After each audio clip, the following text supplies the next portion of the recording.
pretty weird. P3 Media.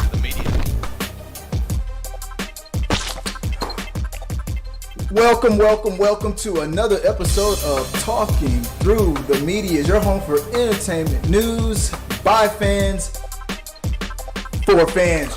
Remember to like and subscribe. Share your thoughts during the show because we want to hear them.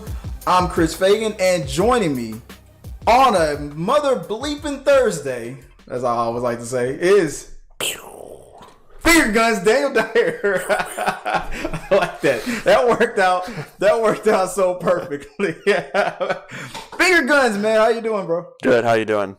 I am outstanding. I'm just setting up the cameras and everything, making sure that it's all good, making sure that we're all great. You might be wondering why we are dressed the way we are, where we have these sunglasses on there. I can't tell you that right now. A lot of big things going on. There's some things that are happening. Let me see if I can It's a secret. You wouldn't understand. Can I get us both on the screen? No, I can't. I just have to switch us back and forth. Back and forth. So yeah, I'm excited about what this whole shindig is about with the piece in our ears. Yes. The sunglasses. It's, Copy. What's going on, Pierre? Hey, Pierre, you never told me is it. Did I have it? Am I saying it right? Is it Pierre? Is it Pierre Kelly? I think it's Pierre, right? I'm not a very well educated guy, but I see you in the chat. Appreciate you joining us. We're going to be doing some TV talk, and we'll explain why we're wearing these things. Not yet. I don't think not quite yet. I don't think we're ready yet. But today we're going to talk a little about Peacemaker and Boba Fett. So. Maybe we'll talk. We'll squeeze in some other things if there's time. But guys, before I get into that, I want you to remember. I need you to check us out on podcast whenever you don't have time to check us out on YouTube or on Twitch is where we are on Facebook. If you want to check us out on podcast, go to any of the podcasts that you like. Google, Spotify, SoundCloud, Apple. Whatever you like. If you like it, I love it. And check us out there. Support us on that. And also support the channel during the show, after the show, when you're thinking about the show, when you're dreaming about the show. Become a member, become a Patreon. Donate to us on Twitch. Super chats, we'll answer those immediately while we're talking live. Or on streamlabs.com/T3Media's tips if you want to send us a question, a comment, a concern, or a main topic that you think we should discuss while we're going through the show. But today we're talking, it's TV talk. It's Thursday. TV talk. We're going to talk about Boba Fett. And then a little bit later after that, we're going to talk about Peacemaker. As Teen Shark would say it. It's or Pierre. Oh, I was right. It is Pierre. All right. See? All right. Cool. I got it right. Appreciate it, man. Thanks for watching. So let's talk about the first one, man. What did you think? It was Wednesday. We got another episode of Boba Fett. This was called what? The Return of the Mandalorian. Yes. Yeah. The Return of right off the bat. It's like right off the bat. They told us. They say prepare yourself, and then boom, he appears. Let's get your thoughts. What did you think about the Return of the Mandalorian? Oh man, it's same vibes as his show. Yeah, it was like they boom. played the music too. Dude. Oh yeah, and like it was pretty interesting how like with the Darksaber, like it got heavy on him for some reason. Yeah, they like in the middle of even you notice in the middle of him fighting in the beginning, like he had like dragged it on the floor and then he like sliced up with it. Yeah, and I was like, because it was getting heavier and heavier. Yeah, I was like, and I guess because he didn't feel like he deserved it. Maybe is that why? Was he in his own head? I guess maybe like. Because he didn't want it. You know, he was trying to give it to Bo-Katan at the end of season 2. Yeah. She took it before in the she took it from, what's her name? And they messed up. They said that's what cursed the Mandalorian back then. It's funny how the fans, we talked about that when it happened. It was like, wait a second. In the cartoon, it was handed over. They never mentioned a curse. Right. And then they mentioned a curse in the Mandalorian. And then they further had to go into it in the Book of Boba Fett, and it was like, well, when she received it in the cartoon, you know, that was the fall of Mandalore. The fall of the Mandalorian. So they even went, they doubled down on it. Yeah. I think that was reactionary. I think when the backlash came to wait a minute, you never mentioned this stuff. I think that's why they had to further go. Yeah. And it was the fall of the Mandalorians. That was why, because, or do you think they had that all in, all that planned out to explain it during the Book of Boba Fett and Kathleen Kennedy's infinite wisdom? We were talking about Kathleen Kennedy earlier. You think they had it planned out, or you? Think I don't know. I feel like was it reactionary? I feel like they came up with it later on. Yeah, I agree. Because I mean, like it's like, just because like I forgot who the person in Rebels who gave it to Bo-Katan.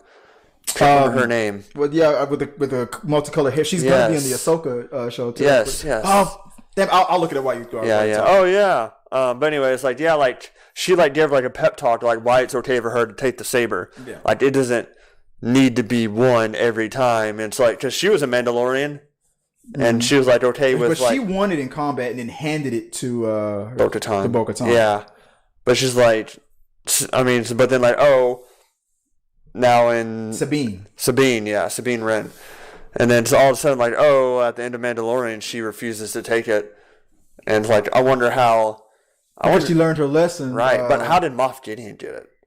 Probably, I think he beat her. He beat her in combat for it, which is probably why he survived. I mean, I wonder if we'll see that like in a flashback or something. I think he explained it. Like he defeated, or didn't Bo-Katan explain that she lost it to him? Because I remember she said she lost it, but I think it implied that he kicked her ass. Okay, maybe I don't remember exactly all the details. I remember she said she lost it, that's how I took it. I think it's cool if we could see it like in a flashback though. Like, so you wanted to see that fight that all take place? I think that'd be cool. See it. I think that it was implied that's probably why he was so successful. With his loyal troops and what, because he had that sword, the good luck charm with him that whole time. Well, we didn't know that until Mandalorian had to. That was such a big reveal at the end of season 1. I was like, whoa, that he had that sword. Yeah, that was crazy. I was like, Darksaber. Is he a Mandalorian? I was like, whoa, I know. How the hell did he get that? That was a good little what the hell is going on kind of a moment. Cliffhanger for season 1. But as far as the beginning of the episode from Boba Fett. It goes like you said. It went right into it. Like I can bring you in dead. Or I can bring you in alive. The second he said that, I got the chills. I know. I was like, he said it again. He said it. He said the thing. He said the thing that I've been waiting for him to say for a year. Yeah, but oh man, that was such an awesome return for the character. I like that.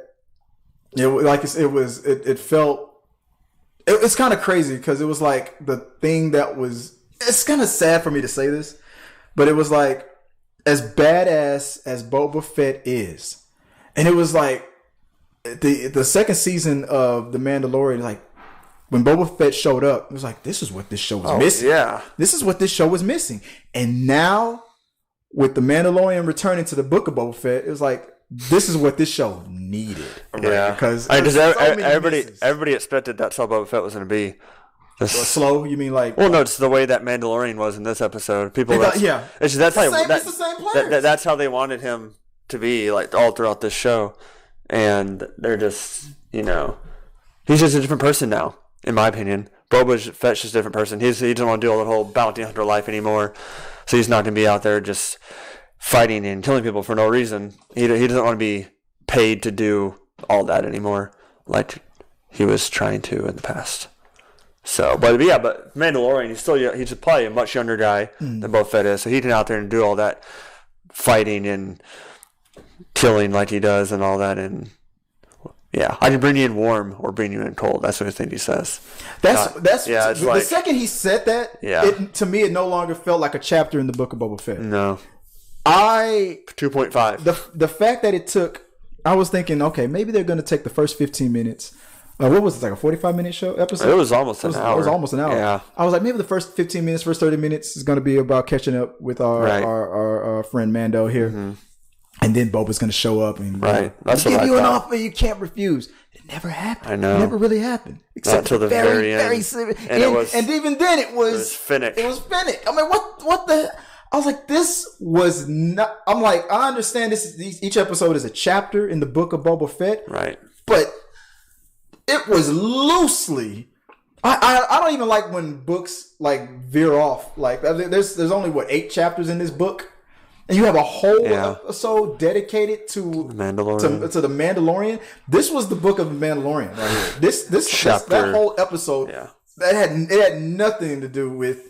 And that was probably by design. There was no way of them probably knowing because they already had these episodes all wrapped up before they released episode 1. Right. So that was by design. But it's funny how. Because of the way some of the episodes that didn't work, there was more that didn't work so far that have worked. Only one episode to me worked great, and I think that was episode 2. I think it was what you said. Sand People, right?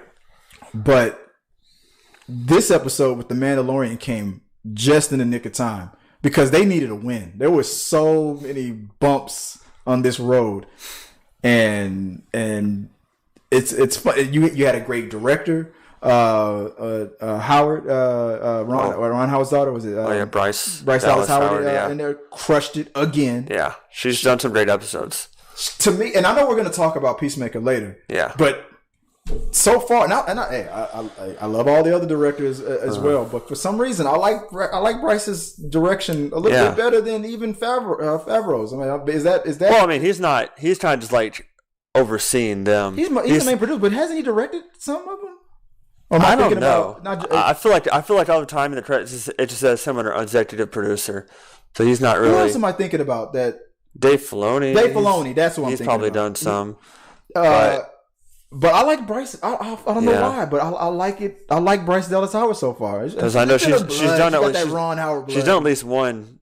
Episode in each season. Yeah, at least one of each season of Mandalorian, and she crushed it. It was. And I guess, technically, she didn't direct a Boba Fett episode. She directed another Mandalorian episode. Right. What do you think about the pace of it, the way it was all laid out? I mean, I feel it was all that he went through and dealing with. He went and found out the armor was actually still alive, and then so was the other guy of House Vizsla. Mm-hmm. So he was, and that's why he was like, I want the blade, I want the Darksaber. My ancestors who made that. Yeah, because his ancestors, the one who created that was half Jedi, half Mandalorian. So that's why this Darksaber even exists because of that Vizsla. I thought it was interesting, and so it was intriguing all the way out. That's all that they talked about in this episode. Let me look that up real quick. What was her name? That was also underground with her, the one that was helping create the weapons, or the leader of the Mandalorian. Armor? Yeah, the armor. Is that her title? Is that her title? That's all you ever hear is the armor. Yeah. Okay, because I'm bad with names. Sorry. Oh yeah, no, that's all. They never give her a name. It was she's just the armor.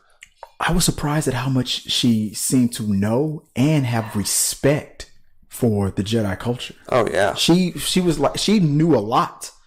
I'm like, is she Force sensitive?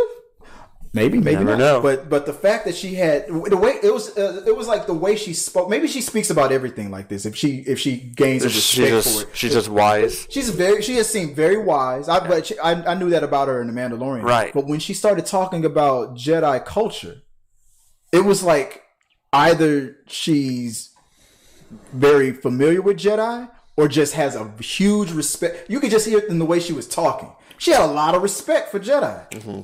It's just the way I felt. What do you? Did that shock you? When she started speaking about that stuff? Yeah, some of the stuff she was talking about, kind of whoa. She's very knowledgeable about a lot of things. About the Force. Could you imagine if she's Force sensitive? That'd be a twist. That would be. What'd you think about all that though? I mean, I enjoyed all of it. It's pretty cool. And then Mando, of course, won, but. Then she's like, "Have you ever taken off your helmet?" Yeah, I feel like she knew. I felt like she knew too. That's why she asked. Hey Joseph, how you doing? I see you in the comment section. How you doing, buddy? Send us any questions, comments you got about about Boba Fett or about a Peacemaker. We're going to talk about later. But so any super chats, I'll immediately stop and we'll discuss whatever you send. But yeah, I agree. I felt like that was a setup. Like you said, I felt like she knew. Like usually people, when they ask questions like that, they already know. She was waiting for him to lie. Yeah. And so, of course, he's so like... You won this fight, but have you ever taken your helmet off? Right. But I mean, but you see all the other Mandalorians, so like that's like an extreme, like religion of theirs, like no helmets be taken off. Like no other Mandalorian does that. I thought it was I thought it was convenient that there was, because they didn't really mention that there was a way to redeem yourself if you ever take your helmet off. But then she brings it up. There's a way. You can go beneath something beneath Mandalore. And like if it still exists, if it hasn't been destroyed, you can go here. I forgot what they said exactly, but something like beneath the grounds of Mandalore. Something. Yeah, you have to go to Mandalore. Yeah, and go into the waters of the ground. Yeah, something like that. And you gotta purify yourselves in the waters of Lake Minnetonka, or whatever. Like that's a Purple Rain reference right there. But yeah. I thought that was interesting how they never mentioned that, and then all of a sudden, there's a way. There is a way to redeem yourself. I was like, they never mentioned that, right? In about all of the Mandalorian, but for some reason now, conveniently, there's a way. So we know now that I think they're going to address that on like season 3. Yeah, obviously. Well, I mean, I've heard they've already been filming it. So. Oh yeah. Definitely. And so I mean, it shouldn't be. I wonder when they'll announce it. But I just wonder, why is this creed like that though? Like why do they believe in you can't take off your helmet? Well, like every other Mandalorian ever has taken off their helmet. But I think they mentioned that in the Mandalorian. There were different tribes. There were different. They were part of that tribe that don't. Different rules. Bo-Katan is Mandalorian. She was like, I'm not. Hey, those guys are some religious nuts. So like we're not those Mandalorians. Some zealots. Yeah. We're can't see our faces at all. Yeah, we're left wing or right wing, but those are extremists. So like those are the difference, right? But they're but yeah, I thought that was. I just felt like it was weird how we had a whole episode of Boba Fett with no Boba Fett. I expected him to like show up like at least in the second half to like recruit him. Like he wasn't gonna be the one to recruit him, but of course Sabine Wren is the one who like. Not Finnick. Sorry. I mean, he walks everywhere anyway. So what did it matter? He should have just walked his ass over and talk to. When they were on Tatooine, I was like, right when he went back to Tatooine, I was like, oh, he's gonna run into somebody to recruit him. Yeah, because he just happens to be going back to Tatooine. But of course, it was Finnick who came and recruited him into it. But I'll do it for free. Like I was surprised that he said that. That was. But of course. Boba helped him just and so he's like just returning the favor in a way, so and making armor for whatever Grogu. That thing is. And you see how they tied it too? It was like in the shape of that was funny. But making the armor for him, like it's funny how the armor spoke about the Mandalorian who was also a Jedi and whatnot, and now it looks like we're about to get another one. Like because from what Mando said. Like, even though his mission was to take him back to his own kind, he also adopted him in a way to the Mandalorian, and it didn't seem like the Armorer had a problem with that. Like he pretty much, I don't know if they had I don't know if I'm forgetting an episode where they officially adopted Grogu into the Mandalorian tribe. It seems like the Armorer was 100% okay with that. We're going to make this for. We're making it for Grogu. All right. He's one of us now. Well, because she did call him a foundling. He's a foundling. I mean, but Mando was too, wasn't he? Yeah, he wasn't a Mandalorian. He was because his family got destroyed. Am I remembering this? Then the Mandalorians came and saved him. Am I not remembering this correctly? If a Mandalorian finds an orphan, that's it. You instantly become a quasi Mandalorian now. I guess so. Is that how it works? Maybe, but it seems like moving forward, that's how we're going to handle Grogu now. He's a Jedi and he's a part of the Mandalorian. So I wonder how much time has passed since Luke showed up and. I wonder how much time it's going to be before Grogu speaks. Right. The dude's 50 years old. Still a baby in their race. Yoda was training Jedi when he was 100. Right. So it's somewhere in those 50 years. Somewhere in those 50 years, he's gonna have to come from Dada to training Jedi. Yeah. What the? Maybe when his force training takes place, maybe it'll advance him a little faster. So yeah, I wonder how long he's been with Luke, and so yeah.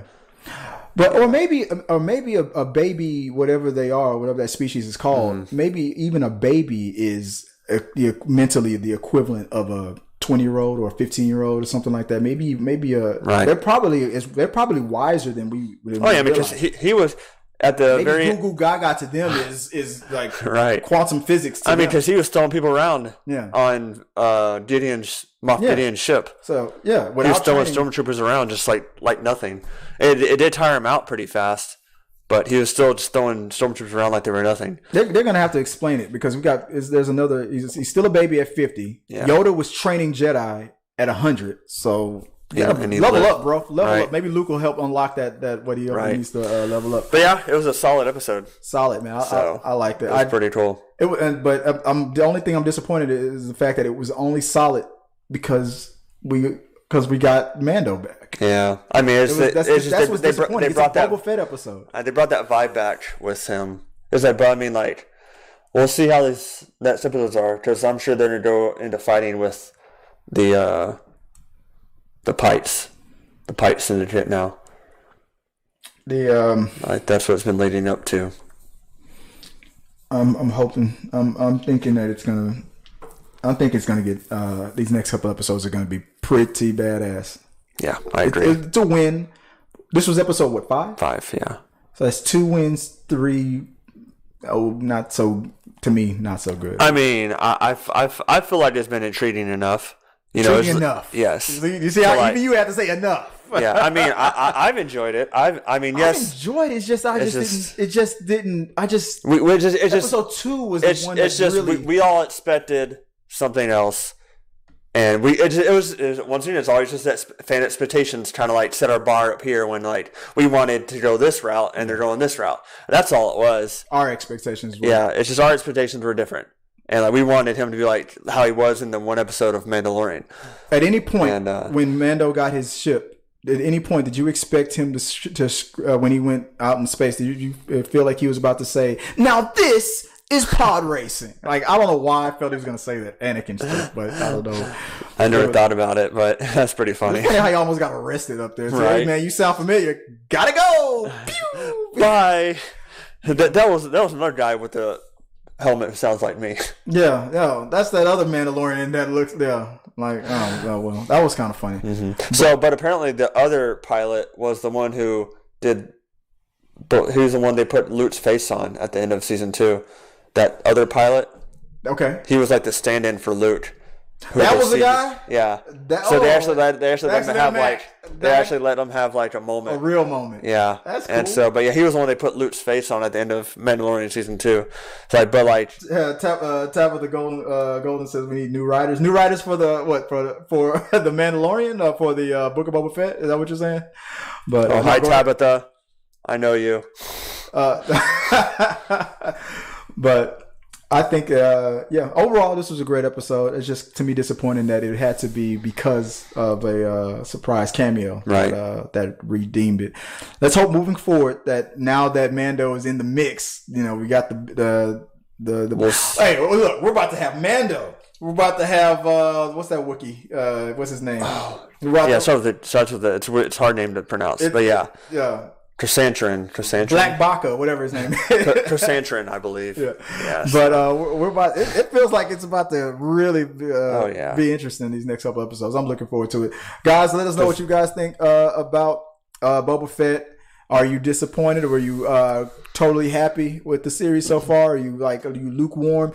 Let us know in the comments section. I'm still monitoring them. We're gonna keep talking about the other shows that are out there right now. The next thing that we're going to discuss is Peacemaker. Okay. And the big moment. Rick Flag was right. A joke. Rick Flag was right. What do you let them know what you mean by that? We said the fact that yeah. I mean, it is pretty funny that was like the line that he says in Suicide Squad. Yeah. And then like this show's mostly it has like a lot of comedy in it, but like it's basically how like Peacemaker, was it episode 2? I believe he says that when he's realizing like I killed Rick Flag. Yeah. And then like I'm such a joke. Yeah. And so he's like, I just killed American hero, and he's feeling like depressed over it now. That he's feeling like the remorse that he actually had to do that, and he realized why the reason he did it was for nothing. Basically, he felt like because he doesn't believe he doesn't believe in Amanda Waller so much anymore because now she's now it's a different project. And is there going to be butterflies? Then it turns out there are butterflies. And she's like, no, I'm tired of all this project, starfish, project, butterfly. And my life's a joke. I just killed him for no reason. Yeah. So, you think there's a chance that they'll? No, that's not. Never mind. That's a stupid question. I'm like, they're not going to bring Rick Flag back. No. Because, unfortunately, Suicide Squad, when you're dead, you're dead. I know, but I was so mad about that. I mean, you never saw it coming. It was kind of cool how they snuck that on us. Yeah, I thought it was.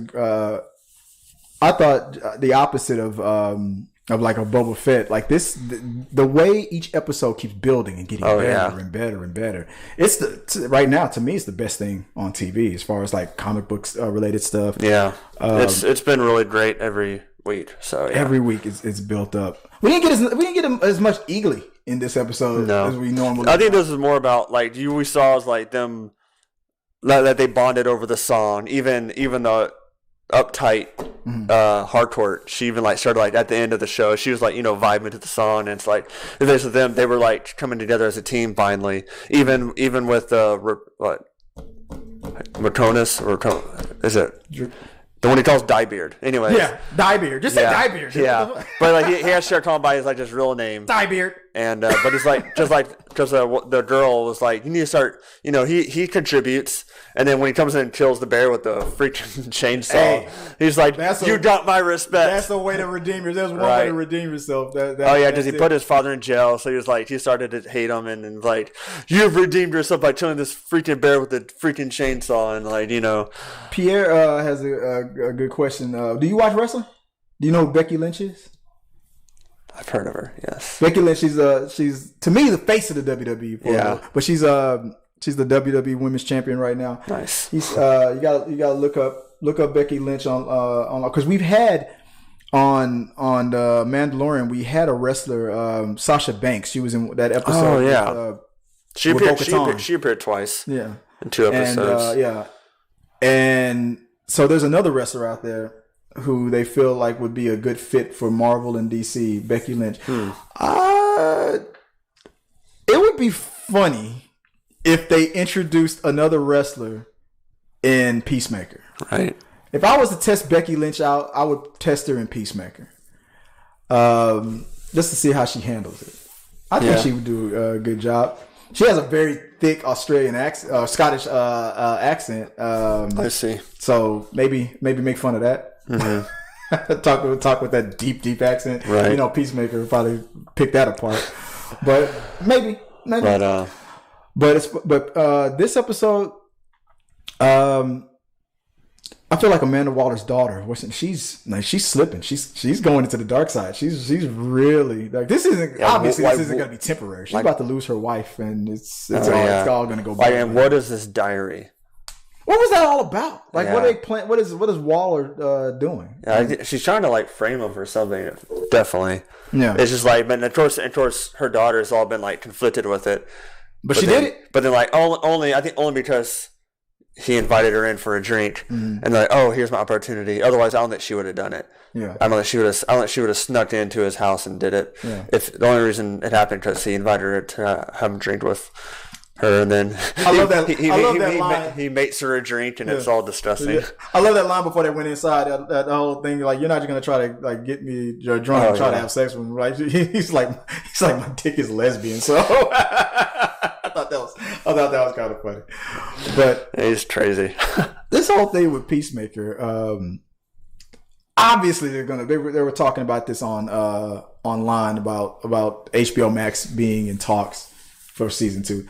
I think they decided on the season 2 after the first 3 episodes were done. After how well it was received, James gonna crush this one. Mm-hmm. So I'm not debating on whether or not they're gonna do season 2. 100% happening. The real question is, does this redeem even though with the low views of the sequel to Suicide Squad, will this launch a third Suicide Squad movie?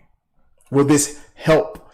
I think it should. I mean, I thought the last one did good. It did good. And I think it would have done better if Warner Brothers didn't have it on HBO Max and they would have released it on theater. Didn't they do both? They did both, yeah. Which hurt the theater, hurt where it needed to be with the theater. It should have been like that's what Marvel did. Yeah. They put they said like just we're doing theaters only. Yeah, and that's unless you're Pixar, right? But they definitely should have done that. Just it hurt the. Oh yeah, it should have made more money. Could have made way more. But I mean, it was just so well received from all the fans. They loved it way more than the one from 2016. Yeah. So unless you're Sarah didn't like any of them. But I think what doesn't Sarah? Sarah hates a lot of stuff.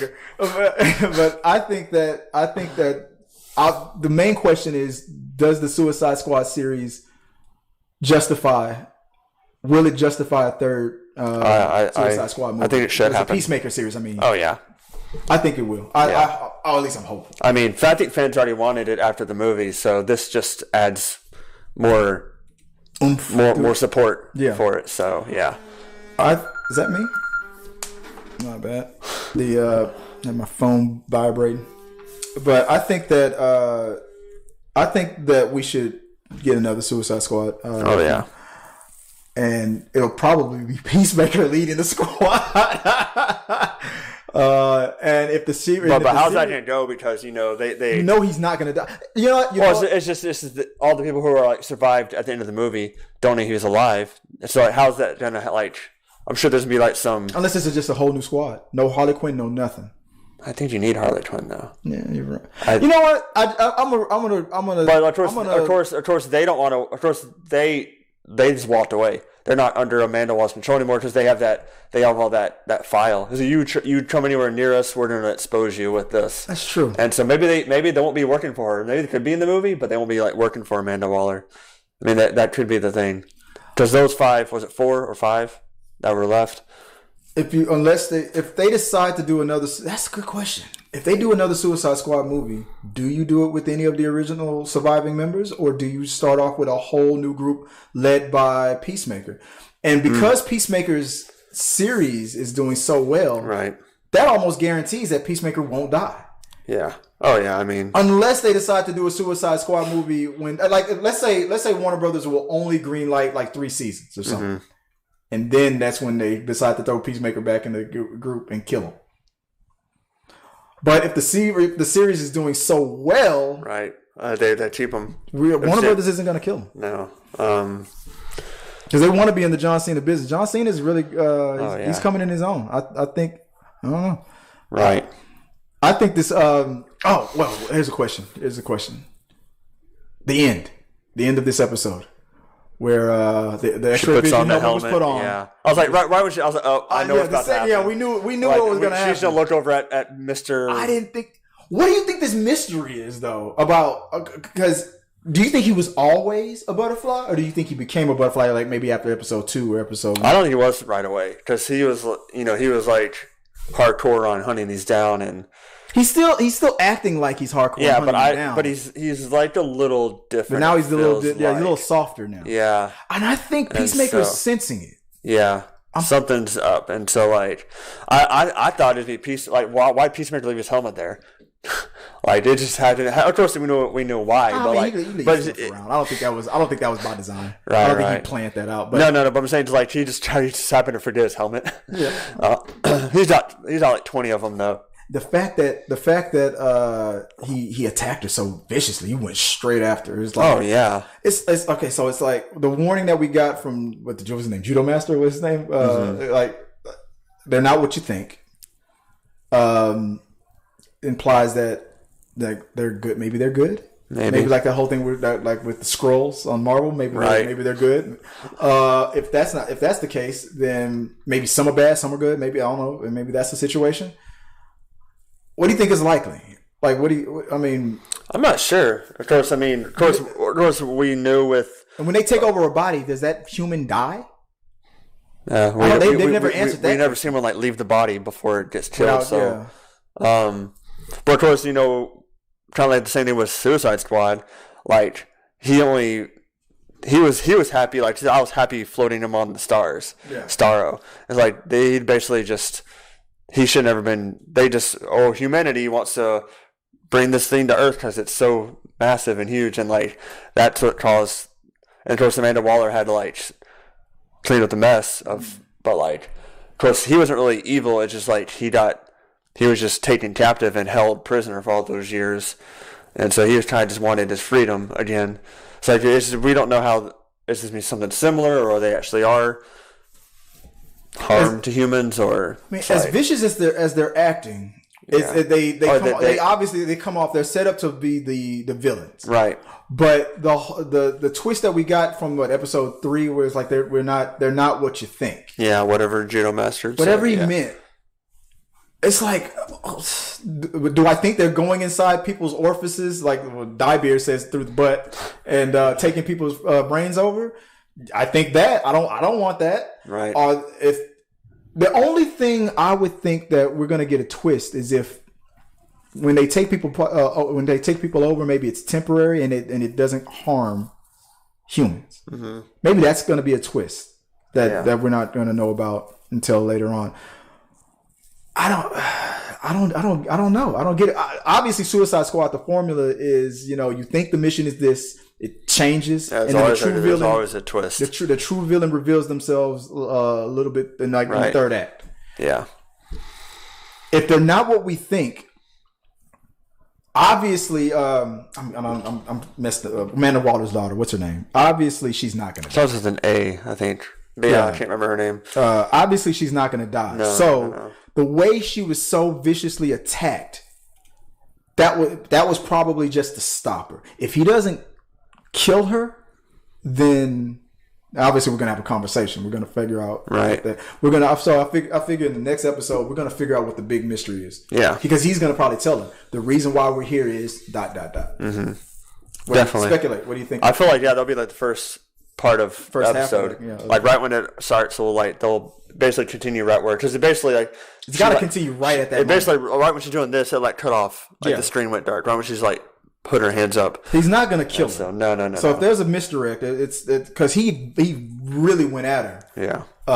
And to be fair to the butterflies, the only times that they've ever really tried to no, never mind. I was about to be fair to him. No, that one that Peacemaker had sex with. Yeah, she was trying to kill him. She straight up tried to kill. Never mind. Brought a knife and everything. Yeah. So.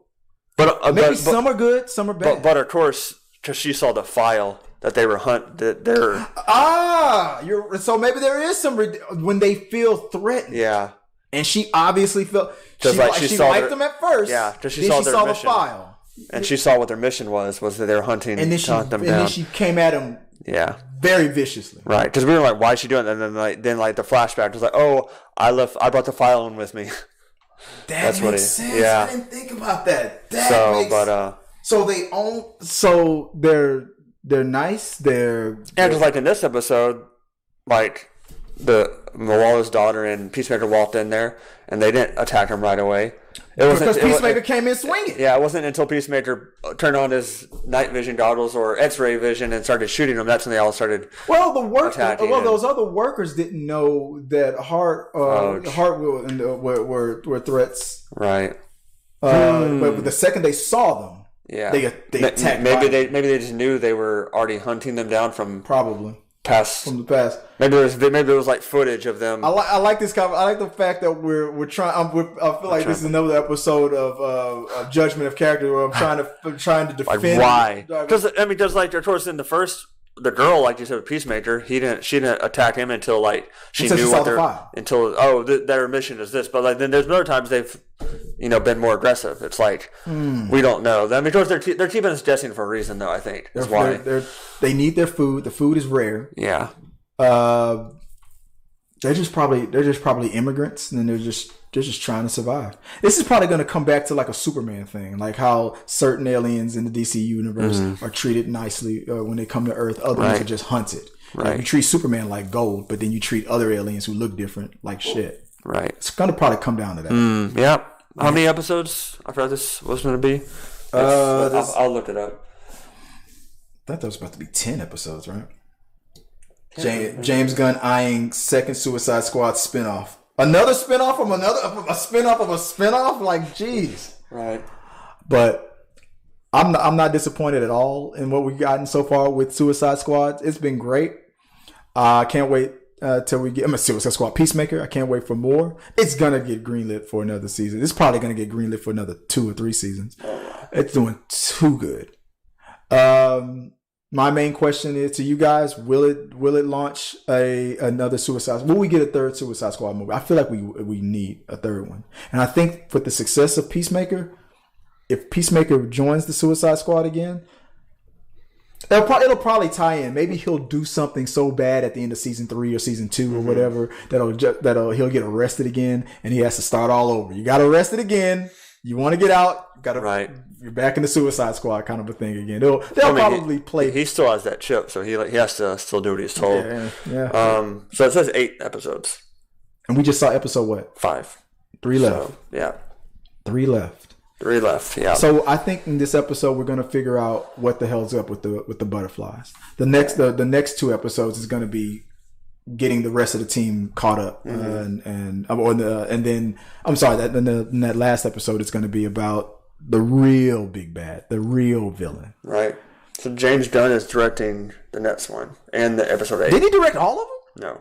He just wrote. He didn't. He wrote every episode. He wrote every. But he's only directed. He directed the first episode. Yeah, that's right. The last couple of ones. The second episode.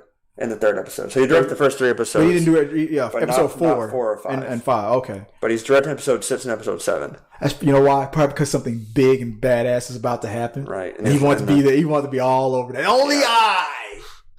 The director that bounces between Marvel and DC. Only I can handle this next. That means something big is about. Oh yeah. That's why I feel like the big reveal of what the Butterflies' mission really is.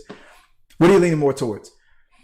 They're all evil, they're all good, or some are and some aren't. What are you more leaning towards? As what we've seen, I don't feel like all of them are like just wanting to attack humans. Because as you saw, like in the first episode or second episode, she was not very hostile until she found out they were actually hunting them. She was in danger. Yeah, and then just really, why she has a knife? Why is she doing that? And then we found out once she died, she saw the file. Yeah. And her whole demeanor changed. Oh yeah, she could have been totally into Cena, to Peacemaker, and totally being into it and whatnot. And it was like, oh, I wonder how sex works with humans. Let's see. This guy looks like he's down. Let's do this. Right. And she was totally into it until she saw that file. Saw the file.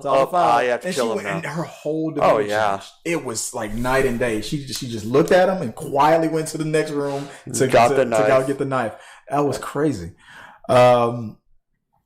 And then episode 2 or 3 when the senator's family got like taken out, you took out those kids. So who knows? Those could have been kid butterflies for all we know. Well, they all did the whole thing. They all like showed. Yeah, no. I mean, those might have not have been adult butterflies inside those kids' bodies. Those might have been baby butterflies in those kids' bodies. For all we know, it could have been his kids, and that's probably why he came after Peacemaker so hard.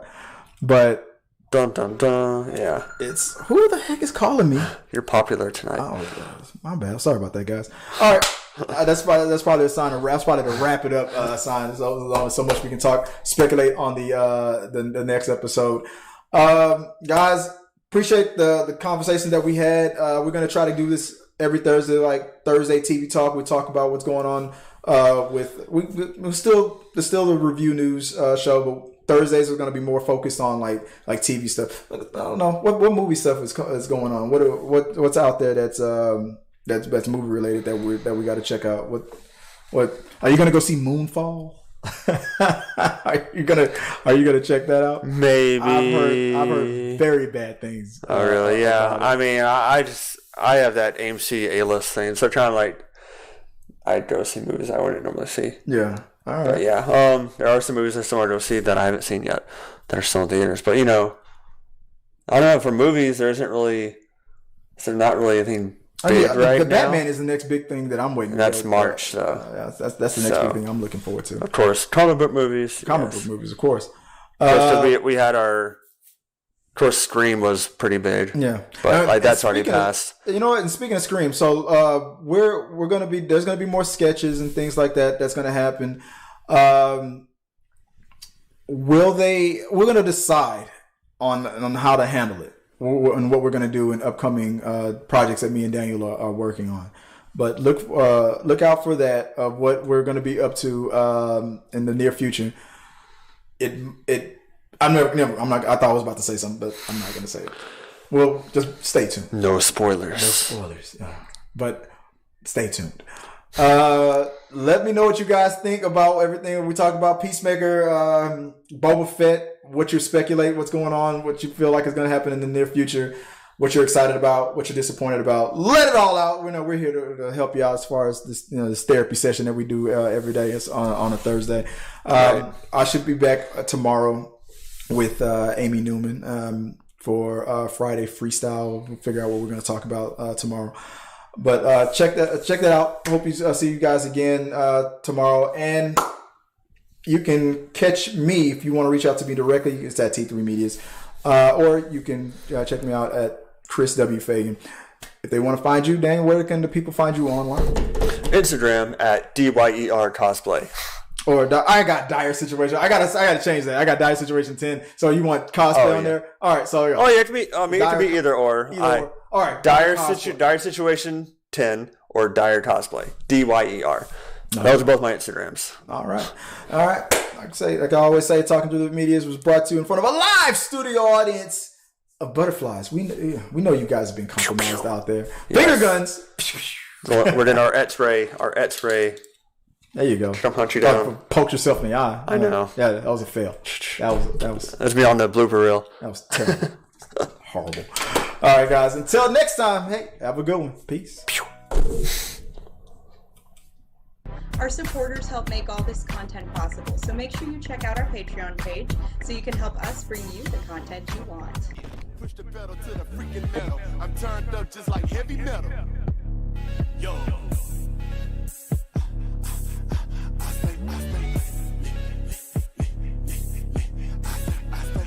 Turned up on another level. Push the pedal to the freaking metal.